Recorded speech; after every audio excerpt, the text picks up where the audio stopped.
이 부분은 학원 입장에서는 되게 큰 홍보 요소이기 때문에 굉장히 잘 꾸며놔요. 그러니까 말씀드린 이 두 부분만 체크하시면은 별 문제 없다고 보시면 되고요. 이렇게 5가지를 말씀드렸는데요. 네, 안녕하세요. 미대 입시 알려주는 미일남입니다. 미대에 가려고 하면 미술학원 당연히 가야 되는 거고, 뭐 그렇다면 입시를 끝까지 책임지고 도와주는 이 미술학원 잘 고르셔야겠죠? 네, 오늘은 미술학원을 선택할 때 좋은 학원을 고르는 방법 이 5가지를 알려드리려고 합니다. 네, 저도 이 미술학원 일에 몸담고 있지만 정말 미술학원들 되게 다양한 학원들 되게 많거든요. 다 다르고요. 근데 이제 상담을 이제 학부모님들과 입시생들과 해보면은 이야기를 들어보면 이제 뭐 정말 이런 학원이 있나? 뭐 이건 좀 되게 잘못됐는데 라고 생각을 한 적들도 많습니다. 네, 그래서 이 몇 가지를 체크를 하면 그래도 별로인 학원은 피할 수 있다 라고 말씀드릴 수가 있을 것 같아요. 네, 바로 첫 번째 말씀드릴게요. 사전 공부 필수입니다. 네, 여기 이제 영상을 학부모님들도 참 많이 보시죠. 네, 부모님들 선에서 예를 들어보면요. 우리가 이제 자동차를 구입한다고 했을 때 뭐 덜컥 자동차 매장 가가지고 바로 계약해가지고 구입하시나요? 네, 아니죠. 블로그 리뷰나 특히 요즘은 유튜브 등을 보면서 뭐 내가 살만한 차까지 추천을 받고 해당 자동차에 대한 정보들, 실제 사용기 등을 여러 영상들을 보면서 알아보죠. 즉 내가 전문적이지 않은 영역이더라도 전문적이지 않은 영역이기에 오히려 더 공부를 해야 된다는 이야기입니다.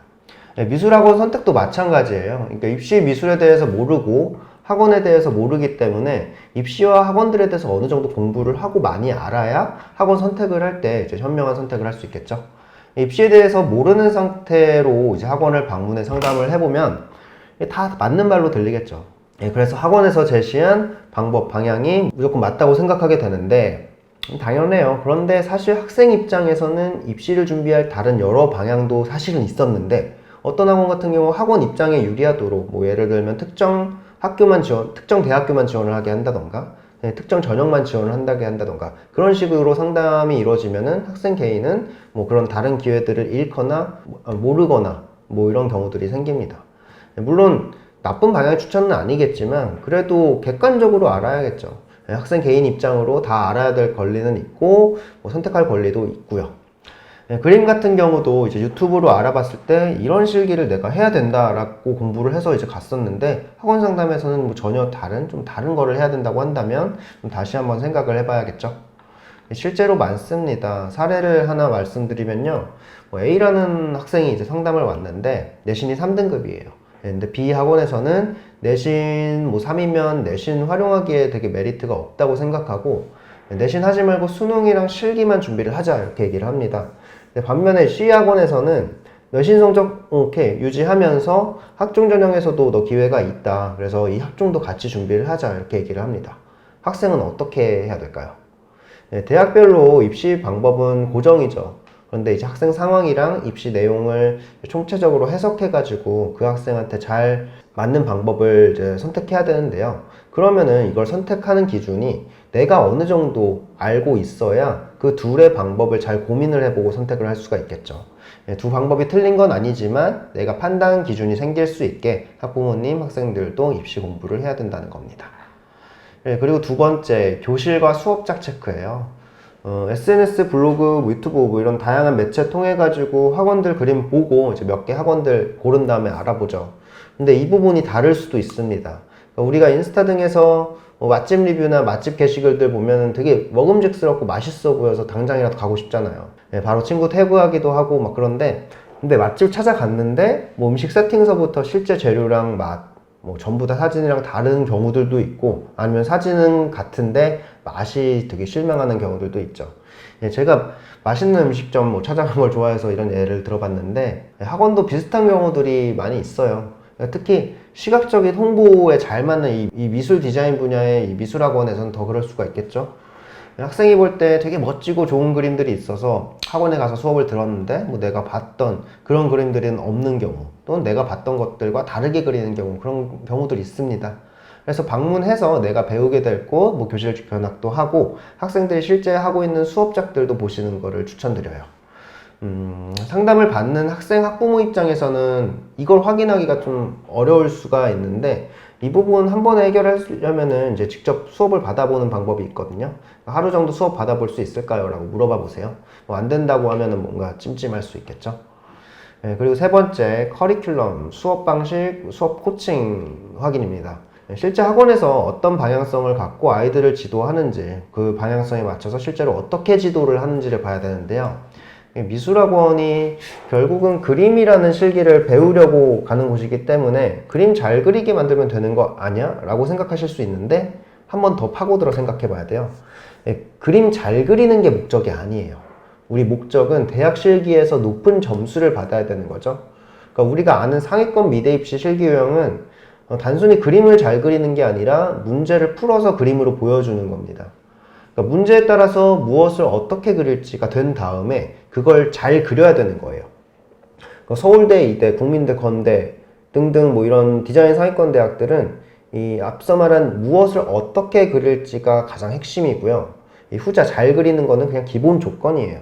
그래서 우리가 이제 학원에서 확인해 볼 수 있는 건 수업상 이 문제에서 무엇을 어떻게 그릴지 하는 이 부분을 어떻게 수업할지, 아이디어 구성 수업을 어떻게 할지를 보셔야 되는 거고요. 그냥 이런 거 없이 그냥 뭐 표현 수업, 시범 보고 따라 그리고 그린 거 수정만 하는 이런 형태의 수업은 상위권 대학을 생각하는 학생들은 이 수업만 하면 안 되겠죠. 전자, 후자 다 골고루 배워야 됩니다. 그럼 이걸 어떻게 확인을 하느냐? 우선 수업계획서가 있는 경우는 그 수업계획서에서 다 드러나요.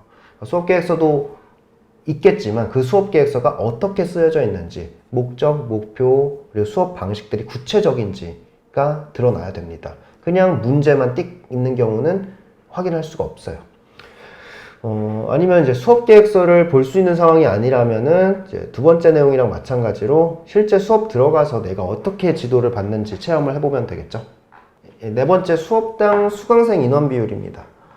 이 부분도 학부모님들이 많이 질문하시는 부분들인데요. 학생들이 많았을 때의 장단점, 뭐 적었을 때의 장단점 분명히 존재합니다. 근데 이 부분은 시기에 따라 되게 변동되기도 해요. 뭐 하반기냐 후반기냐 여름방학이냐 겨울방학이냐 새학기냐에 따라서 다 다르고요. 지금은 뭐 20명 수업인데 뭐 2달, 3달 뒤에 30명이 될 수도 있고 그러거든요. 그래서 지금은 단순히 지금 수업상 몇 명이 있다 없다를 생각한다기보다는 학생들이 많았을 경우 단점이 보완이 어떻게 되는지, 학생들이 적었을 경우에 단점이 어떻게 보완되는지를 그 부분에 중점을 두고 보셔야 됩니다. 먼저 학생들이 많았을 때라는 게 이게 좀 주관적이고 상대적인 거거든요. 그러니까 어떤 사람은 30명 정도는 돼야 많다라고 얘기하는 경우도 있고 어떤 사람은 15명 정도만 돼도 많다라고 생각하는 경우들도 있어요. 근데 제 경험상 뭐 여러 학원 교실들을 봤을 때 한 수업에서 한 30명 정도 이상이 되어야 좀 많다라고 불리는 편이고요. 10명 이하일 때가 이제 적다라고 불리는 편입니다. 학생들이 많았을 경우의 장점은 우선 내가 볼 수 있는 분들이 많고 또 여러 아이들이랑 경쟁 의식이 생길 수 있고 평가에서 되게 다양한 부분들을 볼 수 있다. 이런 부분들 장점을 뽑을 수 있죠. 근데 입시 실기라는 게 결국 상대평가거든요. 그래서 내가 상대적으로 다른 아이들보다 어떤 걸 잘하고 어떤 걸 못하는지를 두 눈으로 보면서 느끼는 게 중요한데요. 학생들이 많다면 이 부분은 잘 되겠죠. 근데 단점도 있습니다. 다 아시다시피 학생들이 많았을 경우는 이제 개별 관리, 뭐 담임 선생님이 학생 한 명 한 명한테 디테일하게 신경을 쓸 수 있는 구조가 아니죠. 그래서 여러 아이들을 끌고 가기 위해서 잘하는 학생들의 기준을 올리고 중위권 아이들은 잘하는 학생 기준으로 막 쫓아가는 그런 구조인데요. 이게 단체 수업에서의 이상적인 부분이기도 해요. 근데 이게 학생 개인의 노력이 없으면 그냥 뒤떨어져 버려요. 그래서 중하위권 아이들은 노력이 없는, 노력이 약한 중하위권 아이들은 이 수업이 이런 구조가 되게 더 힘들 수가 있습니다. 그러니까 학생 개인의 노력이 필사적이지 않으면 뒤떨어지는 거예요. 완전 경쟁 시스템. 과장한다면 잘하는 그룹에 못 들어가면은 버려진다라는 생각까지도 가져야 돼야 이 장점을 되게 활용할 수가 있습니다. 근데 개인적으로 저는 이게 입시에서는 도움이 되는 부분이 좀 크다고 생각이 돼요. 이런 방법이 올바르다고는 하긴 어렵겠지만 어쨌든 순위를 매기는 이제 입시 경쟁에서는, 이런 입시 구조에서는 이런 부분이 필요한 거라고 개인적으로 생각은 됩니다. 그럼 이 단점을 어떻게 보완하느냐? 담임 선생님의 역량이랑 시스템으로 해결될 수 있다고 보는데요.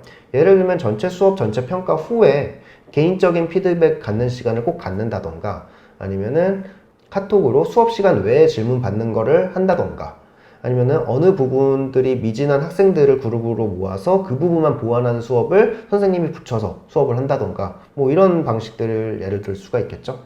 이번엔 반대로 학생이 적은 경우입니다. 장점은 직접적인 담임 선생님의 뭐 개인 관리, 피드백 이런 게 확실하다는 거고요. 당연히 좋은 부분이죠.